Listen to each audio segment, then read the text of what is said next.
similarities between Irish and Swedish cuisine. I suppose the main thing would be because it's comfort food. I suppose when I first moved here, there was something similar in the fact that there was a bit of potatoes and a bit of meat, and that was good, and a lot of gravy and all that sort of stuff. I'm not specifically talking about Swedish meatballs and potatoes, but it is that kind of thing. And I suppose that would be the similarity.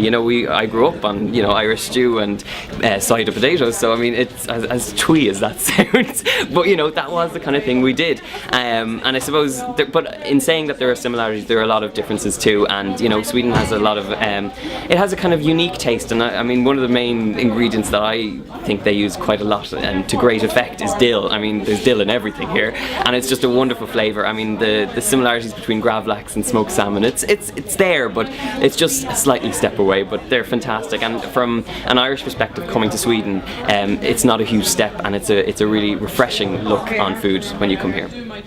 Well, I suppose Irish food has kind of come full circle. I mean, we went, when I was growing up, the sort of food I would have been brought up on would have been those sort of traditional Irish dishes of Irish stew and potatoes and all that sort of stuff. And I suppose in my teens there would have been a lot of other influences from Indian ingredients and Chinese ingredients and lots of other influences. And I suppose that would have been reflected in the food that was cooked at the time. But I think in the last few years, all of a sudden, it's turned completely around, and there's been a renaissance of Irish food, and we're looking back at those forgotten skills. And I mean, Irelane Allen is a fantastic person to who makes an example of that sort of stuff, that we should be using these sorts of skills that went by, and we're the modern day person who cooks in the kitchen unfortunately doesn't have them. So it's kind of looking back at those skills, using offcuts of meat that wouldn't normally get used, and all of a sudden we're using things a lot better than we did before.